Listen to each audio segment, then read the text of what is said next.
Live with UATV. So just say welcome back. Okay. I'm Whitney Wilson, joined.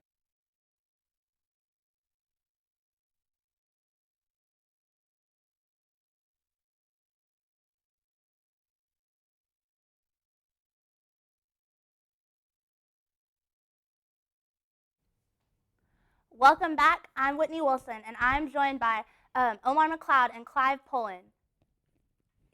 Omar is a 60-meter and 100-meter world and NCAA champion, and Clive is.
Welcome back. I'm Whitney Wilson, and today I'm joined by Omar McLeod and Clive Pullen.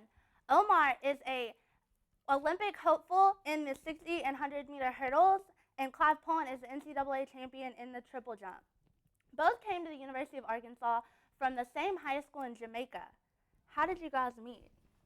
Um, Interestingly, we represent our country at the junior level, so we became real tight. We met in 2009 or 2010. Yeah. On a trip, representing our countries at the Character Games, and we just clicked ever since. And I used to go to a different high school prior to his one when I went to his, and my high school it was a nerd high school in Manchester, and down in the country, and but I still did track there, but I just didn't think my talent was being nurtured, enough, and I just needed a different environment where I had, when I met him, we became real tight, so we corresponded a lot and we communicated. And, he was saying, bro, you need to come to my high school. This is where it's at. If you want your talent to grow and to flourish and to be the best athlete, you need to come here. And, obviously, now I was thinking about it, and, it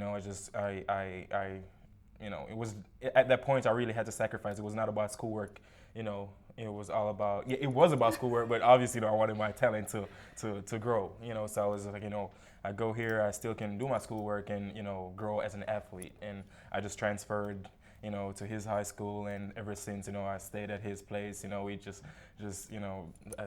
bored at his house sometimes, and, we've just been tight ever since. So, what made you guys decide to come on to the University of Arkansas all the way from Jamaica?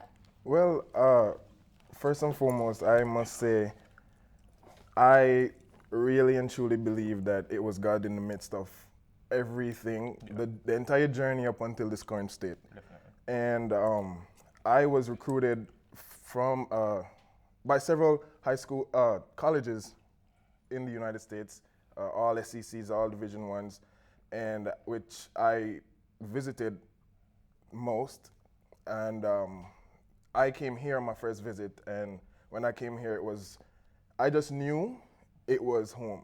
And I gave my verbal commitment, and I went on my other visits and got back to Jamaica. We went to our last high school championships, which we both broke records. And, ever since we've been national idols back home. And Omar, in the other sense, didn't get the opportunity to visit all the schools because, they were going pro with him from that time. And I was able to come see it all and come back and report to him. And we both just decided that here's where we'll be. Yeah. So, Clive, what did you tell Omar when he said he's thinking about going pro? Well, it wasn't about me. I mean, the decision would be solely upon him. But of course, my family, my parents, they had a say in it. I see Omar more of a brother than a friend. And so my parents see him as a son more than just one of Clive's friends. And so the same advice that I would get from my parents were the same advice he got from my parents as well.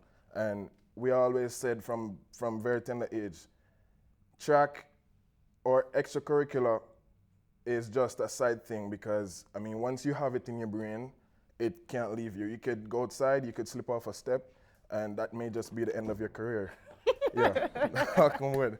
But you should always have plan B. And so we always took academics seriously. And so, going to school, of course, we both decided that when we come here, we're going to deal with our academics.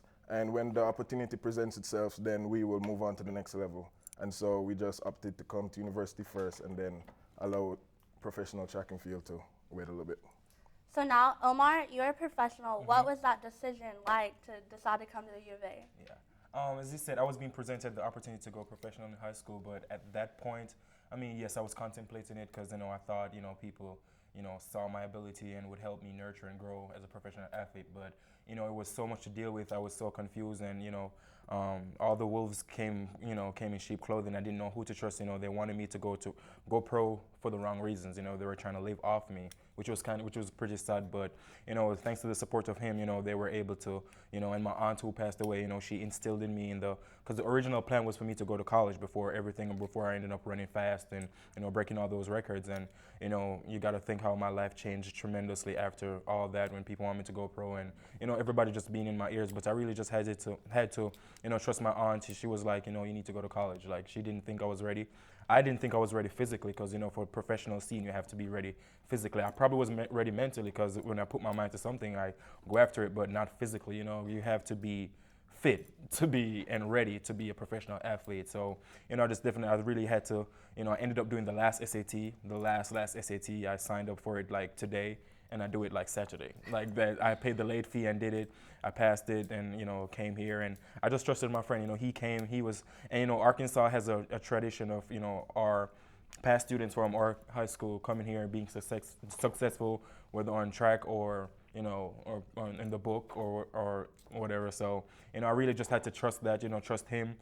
He's my best friend, so if he say, hey, bro, this is the place to be, I'm going to trust him. But, I just really wanted to leave. I wanted to come to college. That was my dream, to come to college. So I really didn't care which college I go. I just wanted to get out of here and go into NCAA, go into SEC. And I know if I do that, then my talent will flourish. Because athletes in the SEC or NCAA, Sandy knows, they're competing at a high level. So if I could come, and the coaches promised me, they were like, don't go pro. If you come here, we can get you right in 2 years. And that's what they did, So as Clive said, it was all the will of God, coming here, me and him coming here. And, I just came here blindly. Like, I didn't go on no visits. I was just like, bro, I'm going to trust you. I'm going to trust my instinct. I'm just going to go to Arkansas, and it was just God's will. So now, what's next? Omar, you've qualified for the Olympics. Yes. And Clive, you're working on it. What would that be like to be able to represent your home country of Jamaica together?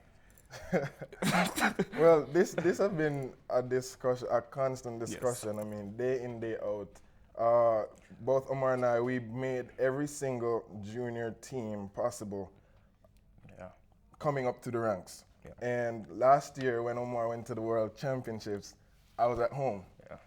Now, that was hard. That was really hard. This is the first time we ever partied Yeah, when it comes on to competition. Yeah, first time we're not getting rooms together. Yeah. First time not traveling on a plane together. It was we weird. in college, freshman year, sophomore year, we roomed together. The management crew, they knew that when it comes on to rooming, that's a given. Omar and Clive, they roommates. And it was hard on me.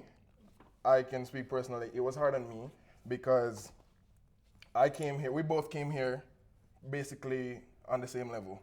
And it just so happened that Omar started to gain his success faster than I was. It's two different events. I had to catch myself because I was like, we both came here, we both supposed to be transitioning at the same rate. Yeah. And I had to catch myself. And I said, I spoke with my coach. He was all about just focusing on the process. Don't worry about anything. Your time will come. And I exercised that patience, and see, now we both can say we are NCAA champions. Yeah. And this year, he ain't gonna leave me. No, I told him. I was like, if you think I'm going less to than 20 centimeters away from Yeah. qualifying for the Olympics. And that's basically from here to there. Yeah, I told him So if you think he I'm ain't gonna going leave me this time. I told him if you think I'm going to the Olympics without you last year, and I was pretty, I felt, I was kind of lonely not having my bro here and at the World Championship with me. It was just like, bro, we FaceTime every time. We're like, bro, I miss you here. And if you think I'm going to the Olympics without you, you make a sad mistake. You need to step it up and get qualified, and I know you will. So I'm just excited to be on the same team with him and, just to reap success with him. Yeah, I think it's a big plus for us both because, for that simple reason of wanting to be at the Olympics together at the same time, we hold each other accountable of everything. That's our dream. We talk about it literally every single day, so. So you guys are both known for being the class clowns, the funny ones. So tell me, to wrap this up, what is the funniest thing that you guys have ever done together? I don't know. Oh, we do the funniest thing. It's Dancing at practice? Dancing at practice. Sandy can tell you we are clowns. Like, it's just our personality. It's just my personality or personality. We like to make people happy. We have a good vibes, and we bring that. We display that everywhere we go. It's just all about making people happy, yourself happy, and just living a great life. Having fun with it. Because track, one of those things you really have to have fun while doing it. You can't be too uptight. You can't be too tense. You have to, because it'll get real if you were too uptight and too tense. But it's just like we just always goof around. We just enjoy life. Even we love training. We love our friends. We love that's our environment, Arkansas, our track family. It's just amazing. So we go to practice. It's just like a big big family, and we just make them laugh and make them happy. And we train so much better. We're doing that, and just that's what's up. For example, the most recent dance that I displayed at the Tyson meet and moved on to the conference meet and the national meet.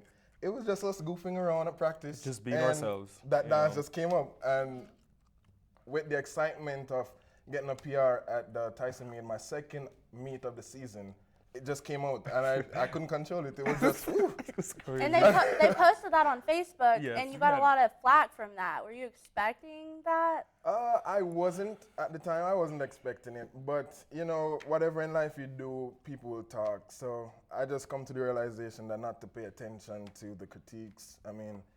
Even the negative ones, I just find some way to turn the negative into positive. And I have a really good support staff. The coaches, management, they just say, Clive, do you keep dancing? I had to get on him because he was just being down on himself. I'm like, bro, people gonna talk regardless. Whether you do good or bad, people gonna talk. You just need to live your life. You cannot put on a show for people. You gotta do you. And this, you doing you, that's where you're excelling. You know what I mean? But he was getting down, and I had to punch him up. I was like, bro, you gotta be yourself. And this is how you're performing, so just live your life and do what you gotta do, All right, thanks guys, and we'll be right back.